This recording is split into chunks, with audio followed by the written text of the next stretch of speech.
좋습니다. 우리 감사드리고 또 특별히 우리 김정희 집사님 또 이렇게 아름다운 백합을 꽂아서 차에 싣고 오시는 게 보통 일이 아니실 텐데 보기 아름답죠? 네, 참 감사를 드리고 또 우리 황보옥자 집사님이 요즘 꽃을 이렇게 많이 주셔서 교회가 너무 아름다워졌습니다. 이 집사님 꽃 볼 때마다 우리 집사님 생각이 나요. 네, 감사드립니다. 자, 오늘 말씀의 제목은 우리 내 발에서 신을 벗으라 하는 제목으로 우리 함께 말씀 나누겠습니다.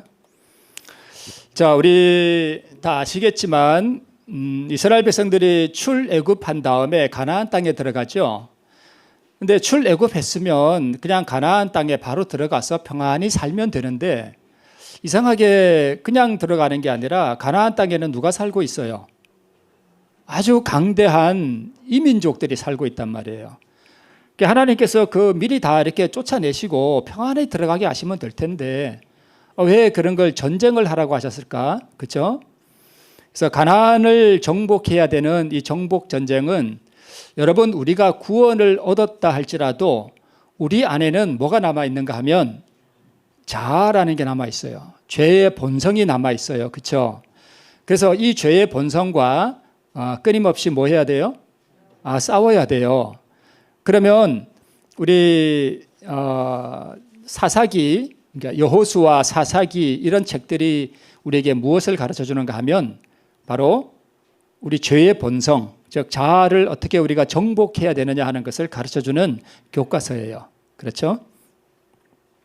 그래서 여러분 앞으로 출애굽 여호수아나 또는 사사기를 읽을 때 그걸 어떻게 읽어야 되냐 하면 믿음으로 우리가 어떻게 죄의 본성을 극복하고 이길 수 있느냐, 우리가 어떻게 자아를 굴복시킬 수 있느냐 하는 그 믿음으로 말미암는 의의 시선으로 읽어야 그것이 제대로 보여요. 여러분 그렇게 꼭 읽으시기 바랍니다.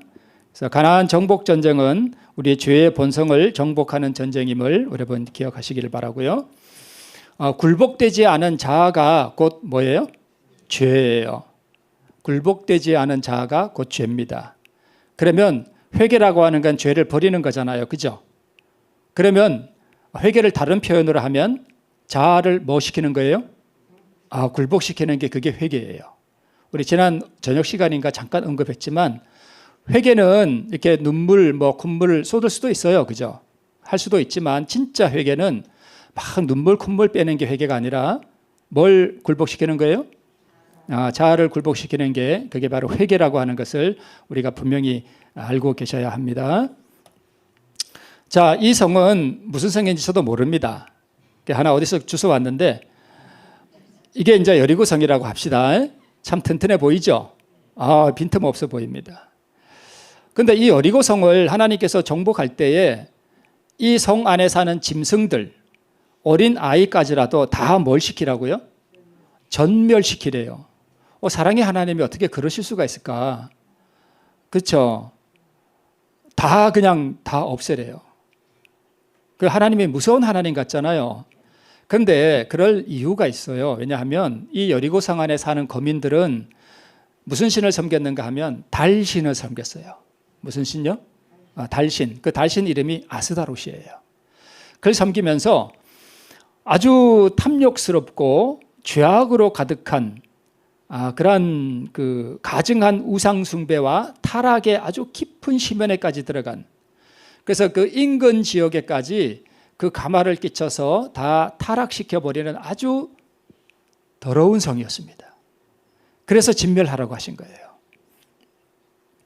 그 이제 오늘 본문에 나오는 여호수아가 여리고에 가까이 이르렀을 때에 누가 나타나요? 군대 장관이 나타납니다. 그죠? 이 성에 가까이 왔을 때 여기 방패를 들고 칼을 찬 이 사람이 여호와의 군대 장관이고 그 앞에 서 있는 사람은 누구 같습니까? 여호수아 같습니다. 갑자기 이렇게 나타나니까 여호수아가 이제 이스라엘 백성들을 데리고 이제 가나안 땅에 들어가야 되잖아요. 그죠? 모세는 이제 죽었고.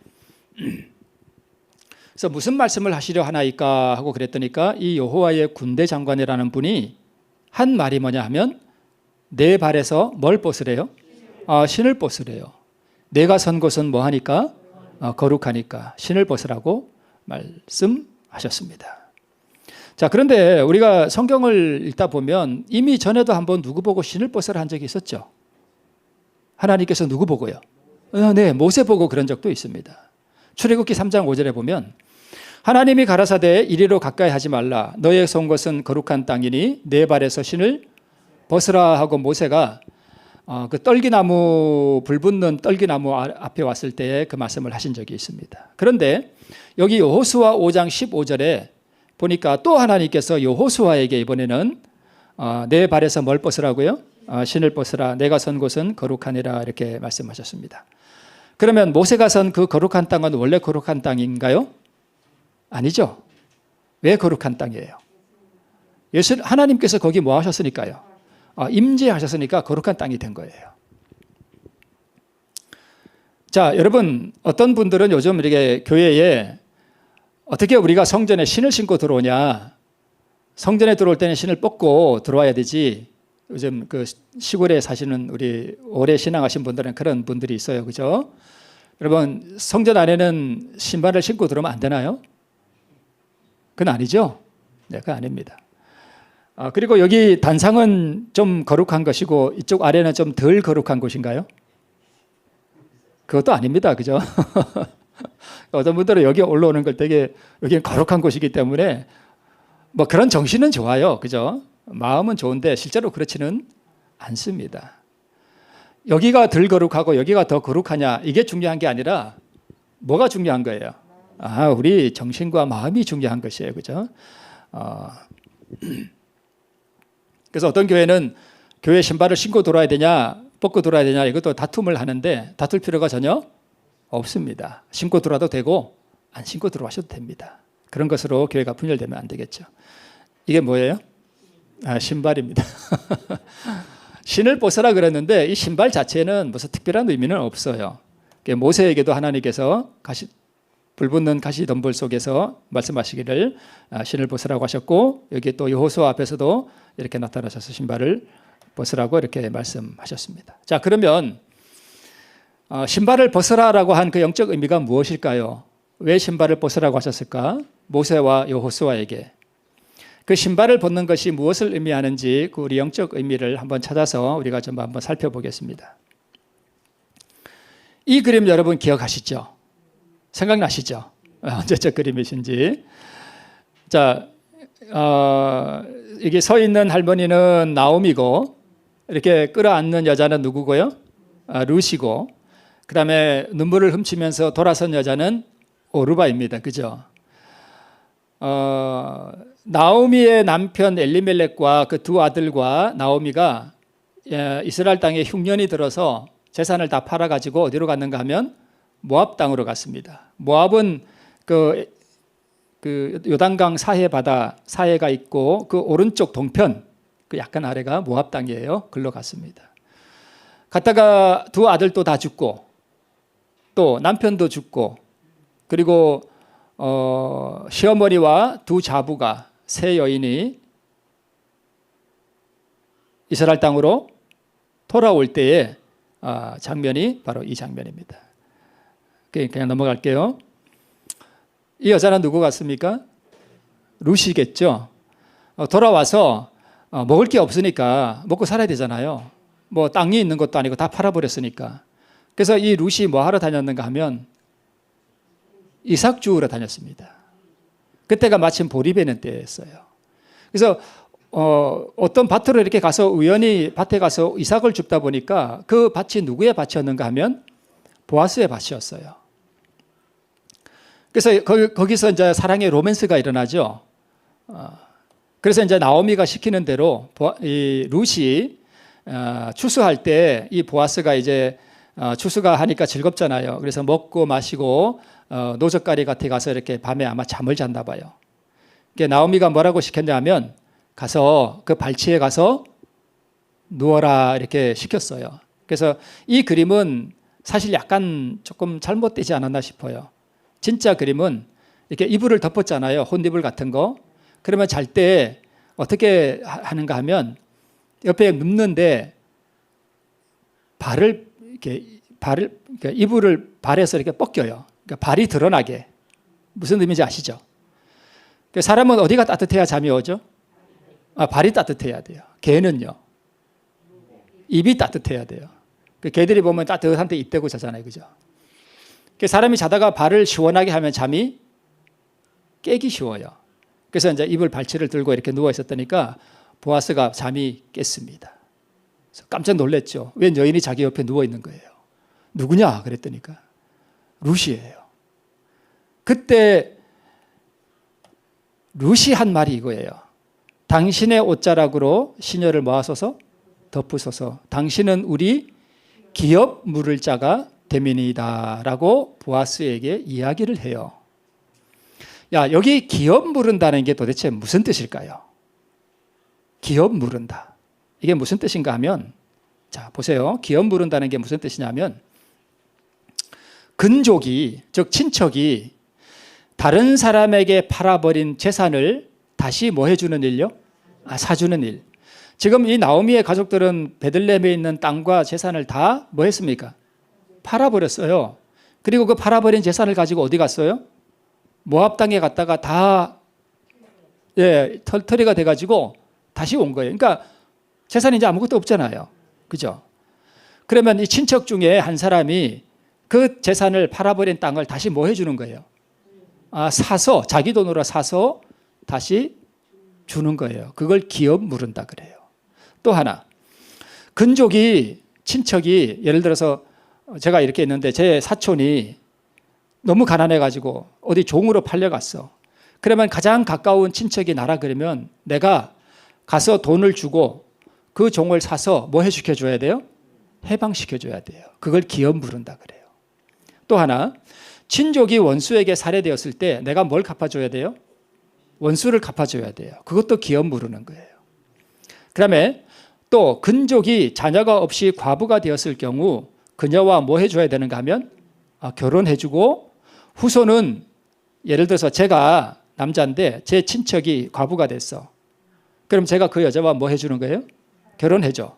그러면 뭐가 생겨요? 아이가 생겨. 그러면 그 아이는 내 아이예요? 이 여자의 첫 남편의 아이가 될까요? 내 아이가 아니에요. 참 제도가 희한하죠. 그러니까 그 여자의 첫 남편의 아들로 삼아야 줘야 돼요. 그리고 재산도 다시 사가지고 주면 이 재산은 내 재산이 아니라 사실은 그 아들의 재산이 되는 거예요. 그러니까 제가 만약에 그렇게 해서 아들을 낳았으면 곽길동이 이렇게 지어야 되잖아요. 쉽게 말하면 김길동이 이렇게, 김길동 목사님이라고 했는데 그렇게 하면 안 되겠구나. 홍길동이 이렇게 이름을 지어줘야 되는 거예요. 무슨 뜻인지 아시죠? 내 아이가 아니라 족보에 이 여자의 첫 남편의 아들로 족보가 올라가게 되는 것이죠. 이것이 바로 기업 물은다는 거예요. 이해가 되시죠? 그러니까 당신은 나의 기업 물을 자가 됨이다 라고 보아스에게 얘기했다는 것은 무슨 뜻이냐 하면, 당신이 나와 뭐 해주고 결혼해주고 내 재산도 당신이 다 뭐 해주고 다시 다 사주고, 팔아버린 거 다시 다 사주고, 그래서 그 재산 다시 나에게 다 뭐 해주고요? 돌려주고. 세상에 이런 일이 어디 있어요? 그럼 보아스가 그거 좋아할까요? 그런데 하나님께서 가장 가까운 친족이 이 일을 뭐 해주라고요? 해주라고 하셨어요. 하나님의 명령이에요. 하나님께서 왜 그러셨을까요? 이것만큼 좋은 사회복지제도가 없어요. 그렇죠? 큰족 중에 좀 재산이 있고 유력한 사람이 자기 친족이 어려움에 처했을 때 그걸 구제해주면, 모든 민족이 다 그렇게 하면 가난해가지고 굶어 죽는 사람이 있을까요? 없을까요? 없어요. 과부가 돼가지고 불쌍하게 빌어먹는 사람이 있을까요? 없을까요? 없어요. 하나님께서 우리를 사랑하시기 때문에, 그 백성을 사랑하시기 때문에 이런 제도를 마련해 주신 거예요. 참 좋은 제도 같죠? 네. 그랬더니까 보아스가 뭐라고 얘기하는가 하면, 만일 너희 형제가 가난하여 그 기업 얼마를 팔았으면 그 근족이 와서 동족에 판 것을 뭐 할 것이요? 물러줄 것이요. 이게 그 뜻이에요. 레위기 25장 25절에 하나님께서 이렇게 명령하셨습니다. 이것은 명령이에요. 그죠? 네. 자, 여기 아까 보니까 여기 근족이 나오죠. 근족은 친척을 말하는 거거든요. 근데 그 근족이라는 히브리 말이 뭐냐 하면 가알이에요. 가알. 이스라엘 사람들 말로 가알. 그런데 이 가알이 뭔 뜻이냐면 되사다, 되찾다, 구속하다, 속량하다, 기업을 물다, 원수를 갚다, 이런 뜻이 여기 다 들어있어요. 뭔 뜻이에요? 근족, 즉 친척이라는 말 속에 이런 뜻이 다 포함되어 있단 말이에요. 그러니까 이 사람은 나의 친척이다, 이스라엘 사람들이 친척이다라고 표현할 때 내가 친척이 된다는 것은 이런 의무를 내가 진다는 거예요. 그렇죠? 가장 가까운 친척은.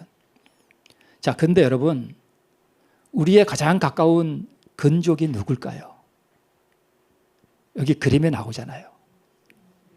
누구예요? 예수님이에요. 우리가 어디에 팔렸어요? 죄에 팔렸어요. 그래서 우리가 영적으로 참 가난하게 됐죠. 영원한 생명도 잃어버렸죠. 우리의 토지를 잃어버렸죠. 우리의 토지가 뭐예요? 지구잖아요. 지구. 나는 땅이 있는데 그 땅 말고요. 영원히 살아가는 우리 에덴 동산을 우리가 잃어버렸잖아요. 우리 땅을 다 잃어버렸어. 다 팔아먹었어요. 그런데 예수님이 오셔서 우리의 근족이 되신 예수님께서 우리의 기업을 물러주시기 위해서 뭘 지신 거예요? 십자가를 지신 거예요. 이게 다 상징적이죠. 그렇죠? 그래서 예수님은 우리의 가장 가까운 근족이 되시고 우리의 기업을 물러주시기 위해서 자신의 생명을 그 기업을 물러주려면 내 재산을 뭐 해야 돼요? 팔아야 되잖아요. 그죠? 내 재산을 줘야 되잖아요. 예수님은 자기 재산이 뭐예요? 그분의 생명을, 우리의 재산을 다시 찾아주기 위해서 버리셨습니다. 그러니까 이 기업을 물러주는 이 상징적인 이 의식 속에는 하나님이 죄에 팔린 우리를 구속하시고 우리를 속량하시고 마귀에게 팔려버린 우리가 종된 우리를 다시 사서 영원한 본향에 우리를 다시 데려가기 위해서 우리의 속량자가 되신 것을 상징적으로 보여주는 제도입니다. 이게 얼마나 감사한 일이에요. 그죠? 네. 그러니까 우리도 루시 보아스에게 당신은 우리의 기업 물을 자가 되민이다라고 했던 것은 우리가 할 말이에요. 그죠? 예수님, 당신은 나의 기업을 물을 자가 되민이다. 그렇죠? 예수님은 우리의 기업을 물러주셨습니까? 물러주셨어요. 그래서 우리가 예수님이 우리의 잃어버린 것을 다시 그 피값으로 사서 우리에게 돌려주는데 많은 사람들이 받아요, 안 받아요? 안 받아요. 그걸 안 받아요. 세상에 이런 일이 어디 있습니까? 그걸 안 받는다니까요. 그것보다 뭐가 더 좋으니까? 세상의 것이 더 좋으니까 그걸 안 받는다는 거예요. 자, 여기 보세요. 욥기 19장 25절에 내가 알기에는 나의 누가 살아계시니 구속자가 살아계시니 후일에 그가 땅 위에 서실 것이라. 여기 할 때 여기 구속자가 그 근족이라는 말과 같은 단어예요. 이스라엘 사람 말로. 그런데 우리말로는 해석이 달리 됐죠. 이쪽에는 근족, 이쪽에는 뭐요? 구속자 이렇게 되는데 히브리 말로는 같은 단어예요. 그러니까 우리의 근족은 곧 뭐예요? 우리의 구속자예요. 그러니까 보아스는 룻의 뭐예요? 근족. 사실은 모압 여인이지만 그 나오미의 남편과는 근족이 되는 거예요. 그죠? 그래서 보아스는 룻의 사실은 영적으로 근족이 된다고 우리가 볼 수 있습니다. 그래서 우리의 근족이 되시는 그리스도, 우리의 구속자가 되시는 그리스도, 우리의 죄의 빚을 갚아주시는 그리스도, 우리의 짐을 대신 지신 그리스도, 그분은 우리의 구속자, 우리의 가알 되시고 우리의 기업 물러주시는 분이 되심을 참 감사합니다. 그렇죠? 네. 자, 룻의 그 이야기를 듣고 보아스가 이렇게 대답해요. 참으로 나는 내 기업을 물을 자나 물을 자가 나보다 더 가까운 친족이 있으니 이 밤에 여기서 머무르라. 그러니까 엘리멜렉과 가장 가까운 친족은 보아스가 아니라 한 사람이 따로 있어요. 그 사람은 삼촌쯤 되고 나는 보아스는 사촌쯤 되는 거예요. 그러니까 기업 물을 권리가 나보다는 누군지는 모르지만 그 사람이 더 가까워요. 그럼 누가 기업 물러줘야 돼요? 보아스가 아니라 어떤 그 사람이 물러줘야 되는 거예요. 그 이야기예요. 만일 그가 기업 물을 자의 책임을 내게 이행코자 아니하면 내가 너의 기업을 뭐 해주겠다? 물러주겠다. 그러니까 아침까지 여기 누울지니라 이렇게 보아스가 말합니다. 그 사람이 노 하면은 내가 해주겠다는 것입니다. 자, 왜 그랬냐면 보세요. 내가 풍족하게 나갔더니 재산 팔아가지고 돈 가지고 왔으니까 풍족하게 나갔죠. 그런데 지금은 어떻게 돌아왔어요? 비어 돌아왔습니다. 자, 이 그림은 무슨 그림인가 하면 저기 파란 옷 입은 사람은 보아스보다 더 가까운 친족이에요. 그리고 붉은 옷 입은 사람은 누구 같아요? 보아스예요. 자, 그런데 저기 빨간 원 안에 보니까 푸른 옷 입은 사람이 지금 뭐 하고 있습니까?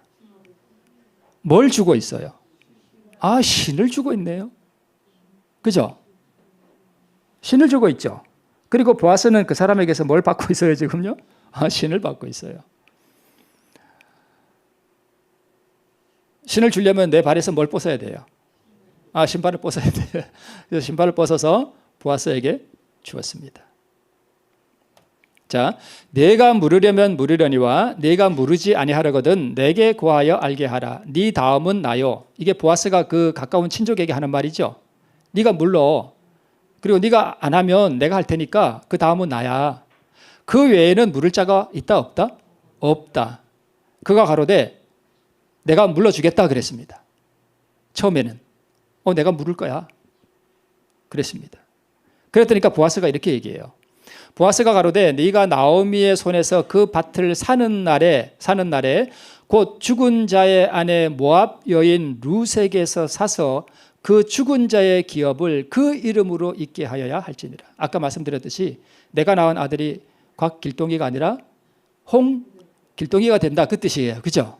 네. 그러니까 내가 재산 팔아가지고 다 사줘봐야 물론 내 자식이긴 하지만 법적으로는 내 자식이 아니라 첫 남편의 자녀가 되는 거예요. 그 재산도 글로 가는 거죠. 네. 그랬더니까 그 가장 가까운 친족이 이렇게 얘기합니다. 그 기업 물을 자가 가로되 나는 내 기업에 뭐가 있을까 하여 손해가 있을까 하여 나를 위하여 물으지 못하노니 나의 물을 뭐를요? 권리를 네가 취하라. 나는 물으지 못하겠다 그랬습니다. 그러니까 이 가장 가까운 친족은 보아스보다 뭐가 지금 그의 마음에 가 있어요? 재산. 보아스에는 관심 없어요, 그죠? 그 이방 여인 내가 그 여자 결혼해서 내가 뭐 하겠어? 내 재산만 손해 나지. 그런 정신이죠. 그런데 룻기 4장 7절로 8절에 이렇게 말합니다. 옛적 이스라엘 중에 모든 것을 무르거나 교환하는 일을 확정하기 위하여 사람이 그 신을 벗어 그 이웃에게 주더니 이것이 이스라엘에 증명하는 전례가 된지라. 이에 그 기업 물을 자가 보아스에게 이르되 네가 너를 위하여 사라 하고 뭘 벗는지라? 그 신을 벗었다 이렇게 되어 있습니다. 그러니까 가장 가까운 친족은 룻에게는 관심 없고 재산에만 관심 있고 그죠? 보아스는요. 재산에는 관심 없어. 그죠? 누구를 사랑하는 거예요? 룻을 사랑하는 거예요. 하나님께서 우리 재산에 관심이 있으신가요? 아니요. 하나님은 누구에게 관심이 있어요? 우리를 사랑하셔서 그분이 어떤 손해가 있더라도 자기 생명을 뭐 하신 거예요? 버리신 거예요. 그러니까 예수님은 가장 가까운 친족을 닮았습니까? 아니면 보아스와 같습니까? 보아스와 같아요. 자, 여기 신을 벗는다는 의미가 이렇습니다. 가장 가까운 친족은 기업 물을 뭐를 포기했어요? 권리를 포기했습니다.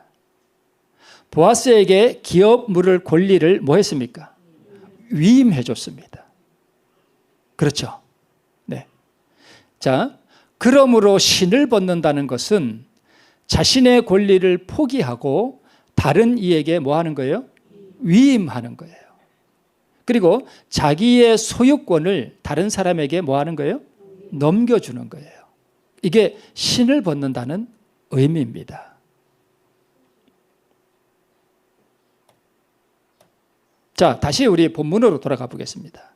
우리가 신을 벗는다는 것이 무슨 의미가 있는가 하는 것을 우리가 살펴보기 위해서 우리가 룻기에 가서 룻기의 신을 벗는 어떤 그런 장면을 통해서 그것이 무엇을 의미하는지를 우리가 살펴봤습니다. 그러면 다시 우리가 본문으로 돌아와서 자, 이제 이 여호와의 군대 장관이 여기 지금 임재했고 그리고 여호수아에게 왔는데 이 군대 장관이 여호수아에게 신을 벗으라 그랬습니다. 그럼 이게 뭘 의미할까요? 이 전쟁의 주도권을 여호와의 군대 장관에게 뭐하라? 위임하라는 것입니다. 지금 이 전쟁이 무슨 전쟁이에요? 여리고를 무너뜨리는 전쟁 아니에요, 그죠? 아까 여리고성 제가 보여드렸잖아요. 진짜 여리고성은 아니지만, 그러니까 이 여리고성을 무너뜨리는 이 전쟁을 지금 여호수아는 어떤 위치에 있는가 하면 이 백성 군사를 이끌고 이 여리고성을 지금 무너뜨려야 하는 대장이잖아요. 그런데 진짜 군대 장관이 나타나서 너 뭘 벗어? 신을 벗어 이렇게 말씀하셨습니다. 여기 군대 장관이 누굴까요? 부조와 선지자가 이렇게 기록하고 있습니다. 이스라엘의 지도자 여호수아 앞에 서셨던 분은 지존하신 그리스도이셨다. 자, 여러분, 이 장면은 무슨 장면인가 하면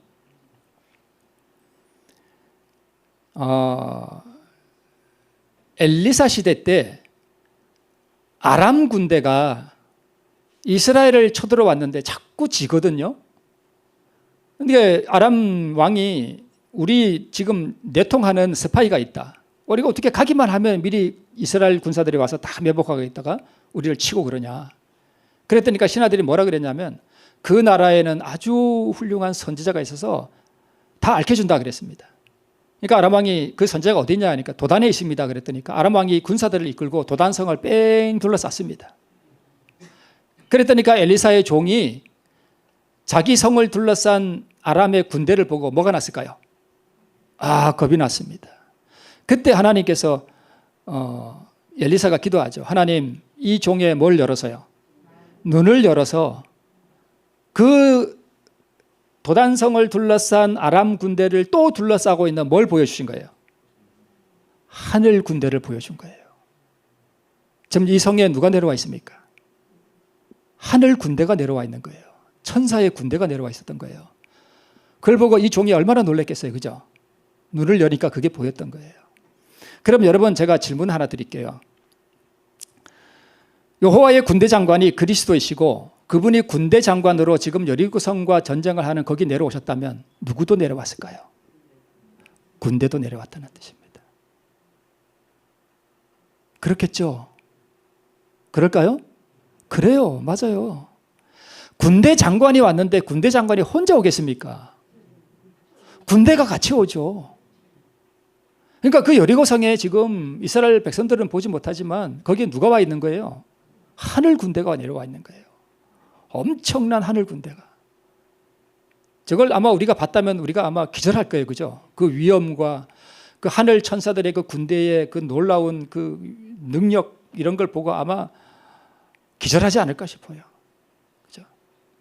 그러니까 이 이야기가 무슨 이야기냐면 군대 장관이 와서 신을 벗어라 하는 이야기는 이 전쟁은 네가 이끌고 너희들이 하는 전쟁이 아니다. 이 전쟁은 누가 하는 전쟁이다? 내가 그리고 하늘 군대가 하는 전쟁이다. 이 뜻입니다. 그러니까 너 자신이 지금 이 여리고성을 무너뜨린다고 앞에 나서지 말아라 하는 뜻입니다. 이 전쟁을 나에게 뭐 하라는 뜻이에요? 위임하라는 뜻이에요. 무슨 뜻인지 이해하시죠? 그런 뜻입니다. 우리 여기 열왕기하 6장 17절에 아까 제가 말씀드렸던 것이 나오죠. 그 눈을 여심해 저가 보니 불말과 불병거가 산에 가득했다 이렇게 기록되어 있습니다. 하늘 군대가 왔는데 말이 왔어요. 말. 이 천사들이 말을 타고 왔어요. 그리고 병거, 여러분 병거 아시죠? 말이 끄는 그 옛날 전차. 그것들이 쫙 있는데 이 말과 병거들이 뭐였어요? 불이었어요, 불. 이렇게 불타는, 여러분 이게 상상 한번 해보셔요. 이게 얼마나 영광스러운 모습이겠어요. 막 이글거리는 불타는 병거들이 막 있고 이글거리는 불말이 막 그 쫙 그 산을 둘러싸고 있는 거예요. 대단하지 않습니까? 이 군대가 어디에도 왔을까요? 왜? 여리고성 거기도 오셨던 거예요. 왔던 거예요. 그죠? 그래서 전사의 모습으로 오신 그리스도, 여리고성을 무너뜨리는데 이 싸움은, 그러니까 결국 여리고성을 무너뜨린 게 이스라엘 백성들이에요? 하늘 군사들이에요? 하늘 군사들이에요. 이스라엘 백성들은 그 성벽에 뭐 하나 안 됐어요? 손가락 하나 안 됐어요. 그럼 그 성이 어떻게 무너졌겠어요? 아까 그 견고한 성이. 하늘의 군대가 뭐 해버린 거예요? 무너뜨려버린 거예요. 그죠? 그래서 예수님이 싸움을 하는 전사의 모습으로 여호수아 앞에 나타나셨던 겁니다. 그렇죠? 네. 자, 그러면 이걸 한번 우리가 또 삶에 적용해 봐야 되잖아요. 그죠? 그렇겠죠? 적용해 봐야죠. 모세나 여호수아가 신을 뻗는 것은 백성을 인도하는 이가 계시니 그가 바로 여호와 하나님이시라는 거. 그래서 가시 덤불 속에 계신 영광 중에 나타나신 그리스도께서 모세에게 너 신을 벗어라 하는 그 이야기는 내가 너에게 백성을 인도하도록 보내지만 백성을 인도하는 이는 너가 아니다. 누구다? 나다 하는 것을. 그러면 이게 모세에게는 위안이에요? 위안이죠? 그죠? 내가 그 짐을 지는 것 같지만 사실은 이 백성을 인도하는 이는 누구라고요? 여호와 하나님이시라고요. 그럼 모세가 얼마나 가볍겠어요, 짐이. 그죠? 네. 모세도 하나님을 의지하니까. 그러므로 신을 벗는다는 것은 자신의 권리를 포기하고 다른 이에게 뭐 한다고요?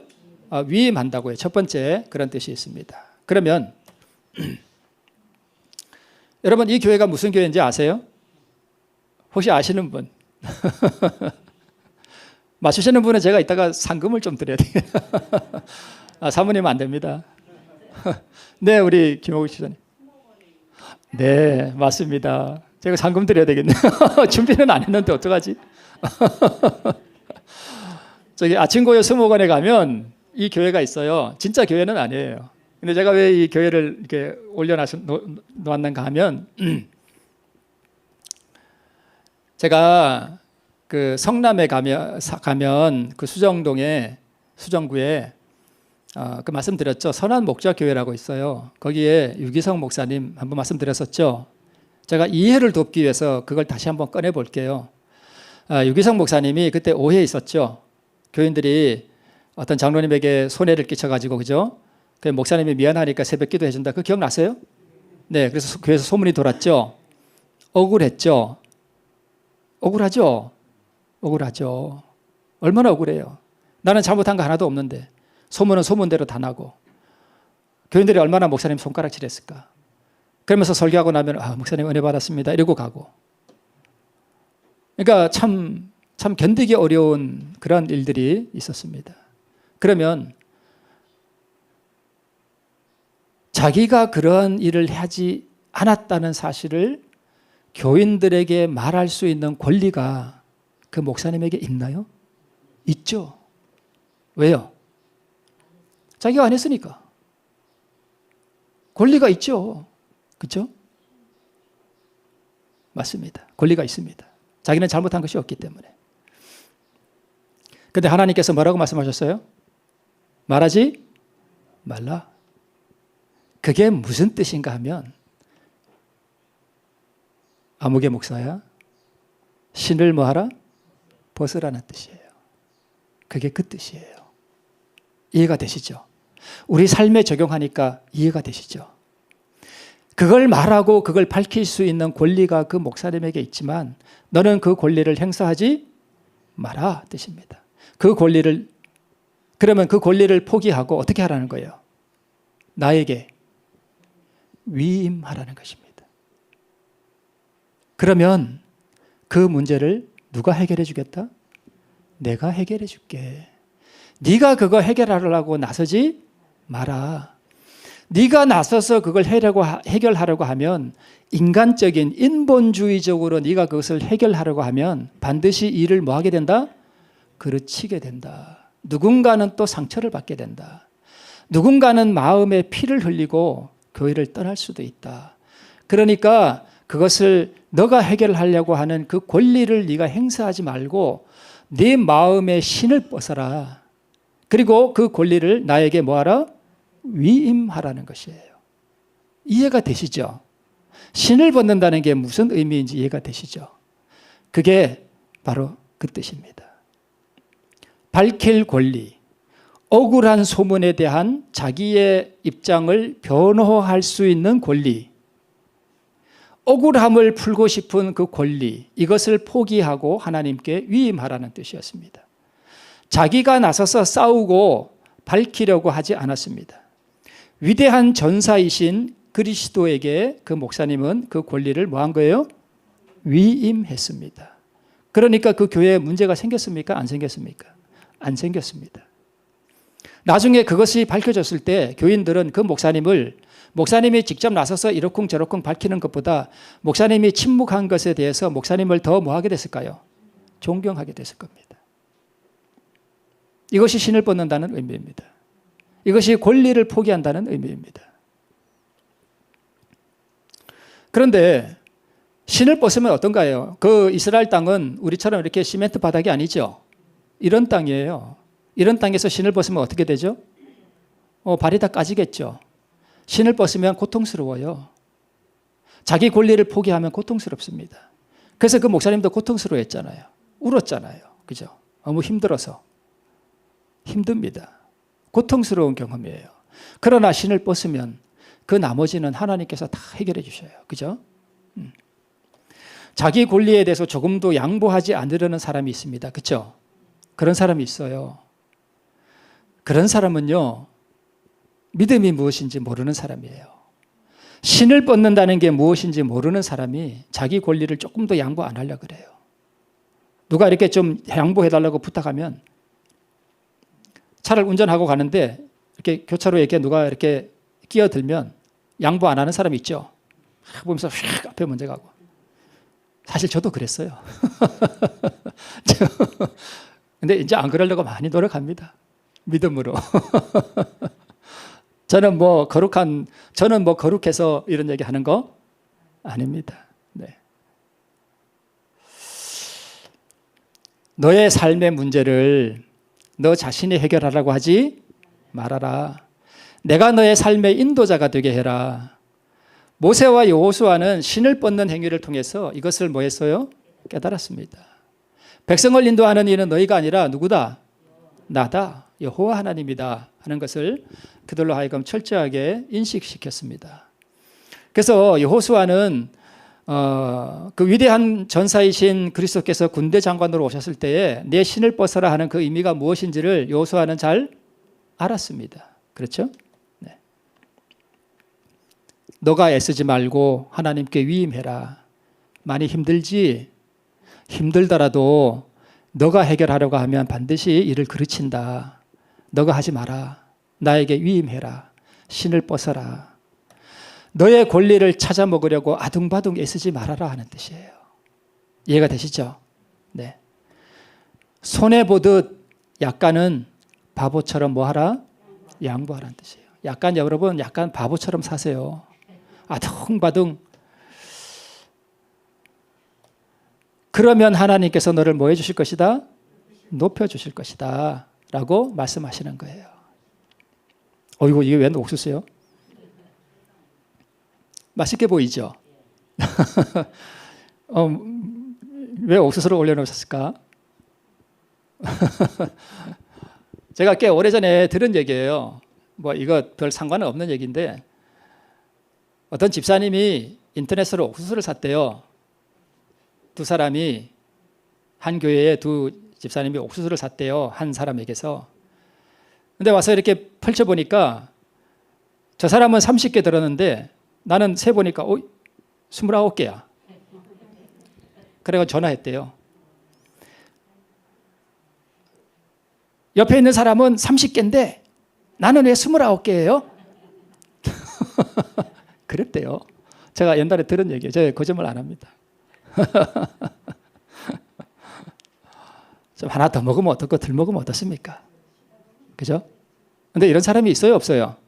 있어요. 손해 안 보려고 아둥바둥 치과 찾아 먹으려고 그런 사람이 있습니다. 여러분 그렇게 하지 마세요. 그냥 29개면 29개 뭐 깜빡 잊었나 보다. 우리 대부분 그렇게 다 하시죠, 그죠? 네, 그렇게 하시죠. 네, 네. 커서 맞아요. 그럴 수도 있죠. 무게를 달다 보니까 29개가 뭐 그렇게 될 수도 있고, 그렇죠? 네, 네. 인간관계의 문제 참 얼마나 어렵습니까, 그죠? 제일 어려운 게 인간관계 문제예요. 네. 자, 그러므로 신을 벗는다는 것의 또 다른 의미는 자기의 소유권을 뭐 하는 거예요? 넘겨주는 거예요. 이거 뭐 다 같은 의미긴 한데 이 그림은 뭔지 아시겠죠? 농부가 밭을 가는데 뭘 발견했어요? 보화를 발견했죠. 그랬더니까 그 보화를 자기 것으로 삼기 위해서 자기의 소유를 다 팔아서 줬죠. 그게 뭘 의미하는지 아시죠? 자기 소유가 뭡니까? 이 농부가 가지고 있던 자기 소유가 뭐예요? 영적으로 우리에게 적용하면 자아예요. 죄예요, 죄. 내 죄. 내 죄의 본성이에요. 내 더러운 마음, 내 타락한 마음, 내 이기심, 질투, 원한, 분노 이런 거. 그죠? 내 가슴 속에 있는 거. 이런 거 여러분 하나님께서는요. 내가 가지고 있으면 영적으로 참 좋은 것은 달라고 안 하셔요. 많이 주고 싶어 하시죠. 근데 내가 가지고 있으면 안 되는 것은 하나님께서 자꾸 뭐 하라 그래요? 나에게 달라고 하셔요. 그거 달라고 하는 거예요. 그거를 주님께 내 소유잖아요. 그죠? 그 내 소유 맞나요? 내 자아 내 거죠. 내 타락한 본성, 이기심 그거 내 거죠. 근데 이것을 내 소유권을 누구한테 넘기는 거예요? 예수님께 넘겨드리는 거예요. 예수님, 저 이거 제 거 안 할래요. 예수님 이거 가지세요. 이거 이제 예수님 거. 그 뜻이에요. 그죠? 소유권을 넘기는 거예요. 그러니까 그 가장 가까운 친족은 그 기업물을 그 권리에 대한 그 소유권을 뭐 같은 말이긴 하지만 보아스에게 뭐 한 거예요? 넘겼습니다. 자, 신을 벗는 것의 세 번째 의미는 영적 전쟁을 하나님께 맡긴다는 것을 의미합니다. 그래서 또 여호와의 구원하심이 칼과 창에 있지 아니함을 이 무리로 알게 하리라. 전쟁은 누구께 속한 것인즉 여호와께 속한 것인즉. 그러니까 우리도 인간 관계 속에서 일어나는 이 모든 것들도 다 뭐예요? 전쟁이에요, 그죠? 싸우고 지지고 볶고 손해 보고 이게 사기치고 하는 것들 다 이게 영적 전쟁이잖아요. 이 전쟁은 누구에게 속한 거라고요? 예, 여호와께 속한 거라고요. 그러면 여기 칼과 창이 뭘 의미할까요? 구원이 칼과 창에 있지 아니함을 그 목사님에게 적용하면 그 목사님의 그 억울한 상황에서 구원은 그 목사님이 칼과 창을 들고 나가서 누구야? 누가 그랬어? 하지? 거기에 있지 않다는 거예요. 그렇죠? 네. 전쟁은 어디 속했다고요? 하나님께 속했다고요. 그 뜻입니다. 이렇게 이 성경을 읽으니까 성경이 보이잖아요. 그죠? 네, 보이죠. 그래서 칼과 창이 의미하는 바는 사람이 자기 영광을 위하여 전면에 나서는 것을 의미해요. 즉 자기 억울함을 풀거나 자존심을 세우기 위해 자신이 나서서 타인을 공격하거나 비난하거나 매도하거나 또는 조금도 양보 안 하려고 하는 자기 권리는 찾아먹으려고 아둥바둥거리는 그런 것들, 칼과 창이 의미하는 바입니다. 자, 신을 벗으라 했더니 여호수아가 어떻게 했다고요? 그대로 행했습니다. 여러분, 여호수아가요 무슨 말씀을 하시려나이까라고 했을 때에 하나님께서 군대 장관이신 예수님께서 신을 벗으라 그랬습니다. 신을 벗고 났을 때에 하나님께서 뭘 하셨는가 하면 여리고 성이 어떻게 해야 무너지는지를 그때 가르쳐 주셨습니다. 이해되시죠? 신을 벗었을 때에 그걸 알려주셨어요. 어떻게 해야 무너지는지. 이거는 우리가 잘 알잖아요. 그죠? 잘 알죠? 어세 동안 돌고 마지막 날 7바퀴 돌고 나팔을 마지막 날엔 길게 불고 백성들은 그때 소리치고 성을 돌 때 아무 소리도 내지 마라.